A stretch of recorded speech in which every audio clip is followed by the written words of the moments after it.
유명한 교육학자이자 심리학자인 메슬로우는 인간의 욕구를 7가지로 분류한 적이 있습니다.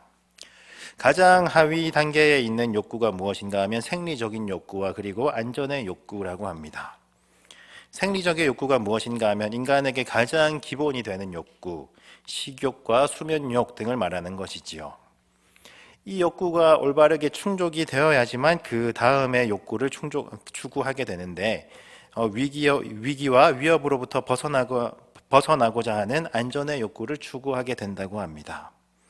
그 다음으로는 애정 및 소속의 욕구, 그리고 그 다음으로는 자존의 욕구, 그리고 그 다음이 되어서야 인지적인 욕구, 그리고 심미적 욕구, 그리고 마지막으로 자아 실현의 욕구를 실현해 나간다고 하는데, 하위 영역의 욕구가 충족이 되었을 때 그때야 한 차원 더 높은 수준을 추구할 수 있다라는 것이지요. 메슬로우는 기본적으로 교육학자였기 때문에 학업 성취도를 높이기 위해서는 기본적인 욕구, 생리적인 욕구부터 잘 먹여줘야 하고, 그리고 잘 재워줘야 하고, 그리고 충분히 안전을 느낄 수 있도록 모든 학습의 환경들을 잘 충족을 시켜줘야 한다, 이렇게 주장을 한 것입니다. 메슬로우의 이 이론은 일반적인 영역에서는 대체로는 인정을 받고 있는데요.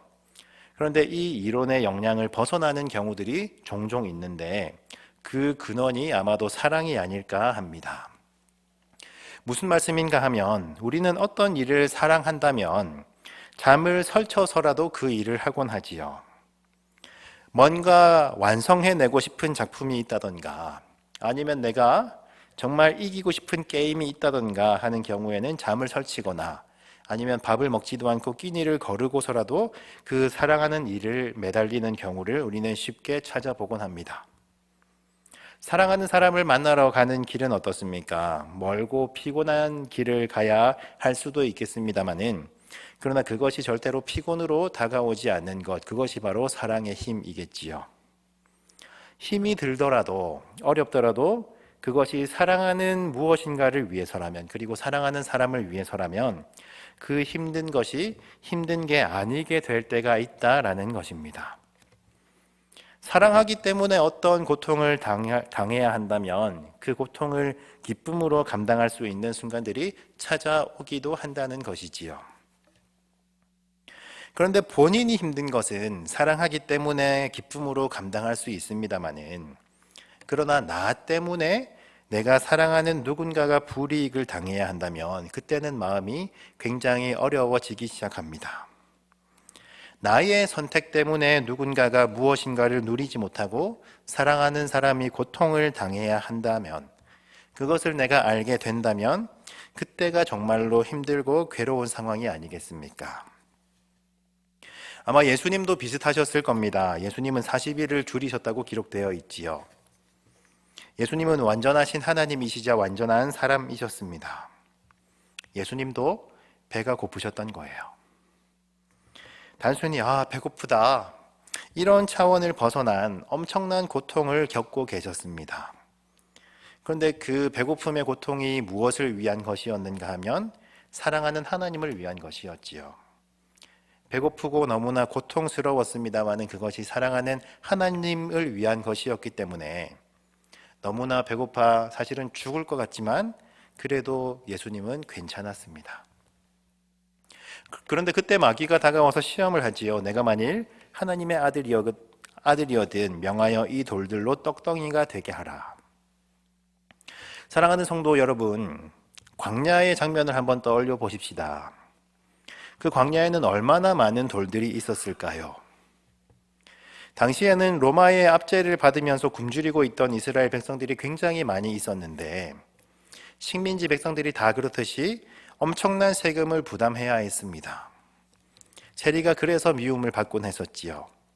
엄청난 세금에 더해서 그리고 종교 활동을 하러 가더라도, 예배를 드리러 가더라도 성전세와 정말 과도한 돈들을 더 추가로 내야만 하는 상황이 있었습니다. 그래서 그 당시를 살아갔던 이스라엘 백성들은 너무나 처참한 가난 속에서 생활을 하고 있었던 것이지요. 예수님께서도 그 시대를 살아갔던 한 명의 사람이셨기 때문에 예수님은 그 가난 속에서 누구보다 뼈저리게 가난을 겪고 계셨습니다.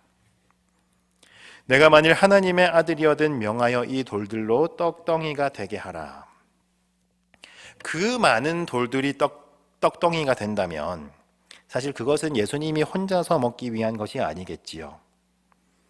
마귀의 그 교묘한 시험은 어떤 것이냐 하면 당장 40일이나 굶어서 배가 고프니까 떡을 만들어 먹어라 하는 1차원적이고 기본적인 욕구를 충족한 것이 아닙니다.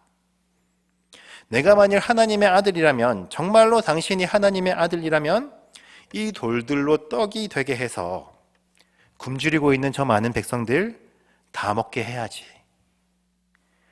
당신이 정말로 만약에 하나님의 아들이 맞다면 이 많은 사람들을 굶주림에서 해방시켜 줄 수 있어야지. 마귀는 이렇게 유혹을 하고 있었습니다. 배고픔에 허덕이고 있는 수많은 이스라엘 백성들의 그 굶주림을 단번에 해결할 수 있는 굉장히 합리적이고 타당한 유혹으로 다가오는 것이지요. 사랑하는 연포교회 성도 여러분, 마귀는 사실은 대부분의 경우에 우리에게 끔찍한 모습으로 다가오지 않습니다. 마귀는 때로는 우리에게 광명한 천사의 모습으로 다가오기도 하고, 때로는 우리들을 지긋지긋한 일상에서 한 번에 해방시켜 줄 수 있을 것만 같은 영웅과 같은 모습으로 우리에게 다가오기도 합니다. 오늘 본문에서도 어떻습니까? 예수님과 사탄이라고 하는 등장인물의 이름을 제외하고 본다면 사실은 이 사탄을 영웅으로 볼 수도 있는 구절입니다.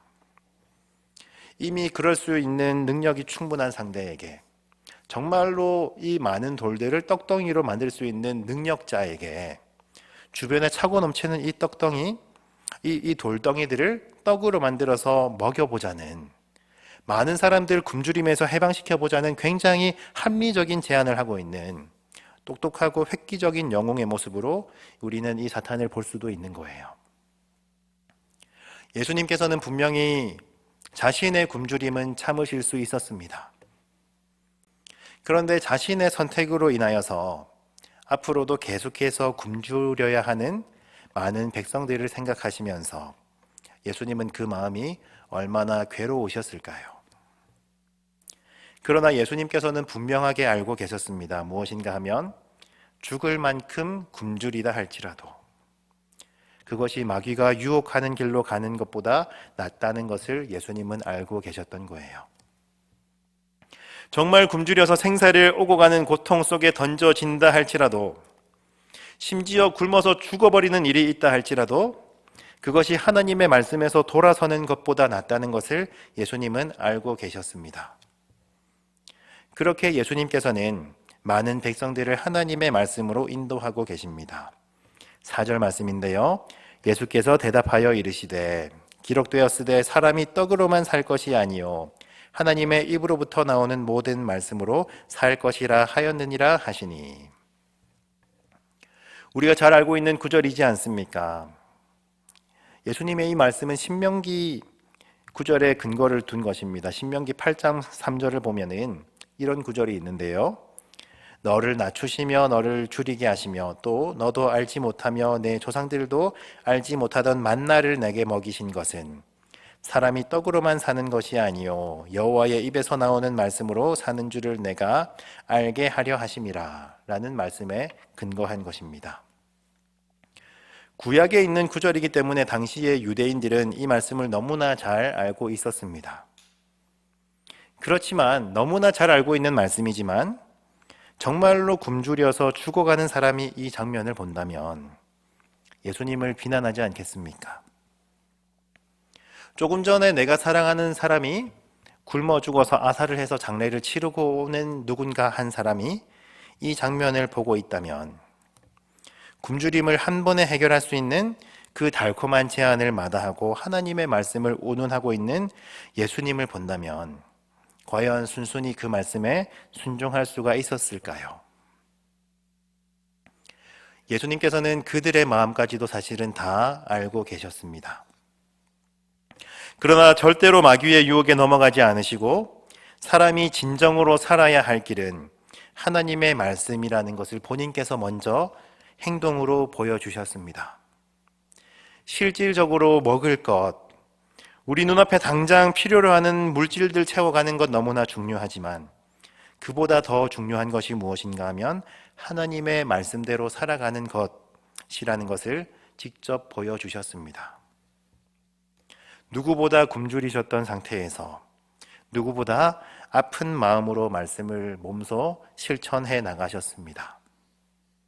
이렇게 어렵게 마귀의 유혹을 허락하시고 마귀의 시험을 허락하시고 인류를 구원하겠다고 하는 하나님의 뜻에 철저하게 순종하셨습니다. 우리는 과연 무엇으로 이 땅을 살아가야 하겠습니까? 이 지긋지긋한 현실을 단방에 벗어날 수 있다는 허황된 유혹이겠습니까? 아니면은 광명한 천사의 모습으로 가장하여서 우리에게 다가오곤 하는 마귀이겠습니까? 언젠가는 없어질 이 세상의 유한한 것이겠습니까? 우리는 이 시간 결단하면서 다 함께 나아가기를 소망합니다. 다른 것에 마음 빼앗기는 것이 아니라 묵묵하게 끝까지 하나님의 말씀을 따라 살아가는 성도의 삶을 살아갈 것을 결단할 수 있기를 원합니다. 미련한 것처럼 보인다 할지라도, 당장에 배가 고파 너무 힘들다 할지라도, 다른 화려해 보이는 것, 그리고 나의 배를 불려줄 수 있을 것 같은 것, 이 세상의 것에 마음을 빼앗기지 않기를 소망합니다. 우리의 결단만으로는 되는 것이 아니에요. 우리의 다짐만으로는 절대로 될 수 없습니다. 예수님께서 먼저 걸어가셨던 그 외로우신 길을 우리가 걸어가기로 결단할 때, 그때 예수님께서 우리와 함께 하시면서 우리에게 다가오셔서 우리들의 마음을 지켜주실 것입니다. 이렇게 예수님과 동행하시면서 하나님의 말씀을 따라서 우직하게 묵묵하게 살아가시는 저와 우리 모두가 될 수 있기를 소망합니다. 다 함께 기도하겠습니다. 사랑하는 아버지 하나님, 오늘 말씀을 통하여서 예수님께서 시험 받으시는 장면을 떠올려 보았습니다. 정말로 하나님의 아들이 맞다면 이 돌들을 떡덩이가 되게 하라는 달콤하고 합리적인 유혹을 말씀으로 이겨내신 예수님의 모습을 기억하게 하옵소서. 아버지여, 저희들은 매 순간 이 세상의 것에 마음을 빼앗기기 쉬운 존재임을 고백합니다. 주님께서 불쌍히 여기시고 하나님의 말씀만 붙들며 살아가는 예수님과 동행할 수 있는 저희 모두가 될 수 있도록 이끌어 주시옵소서. 감사드리며 이 모든 말씀 예수님의 이름으로 기도드립니다. 아멘.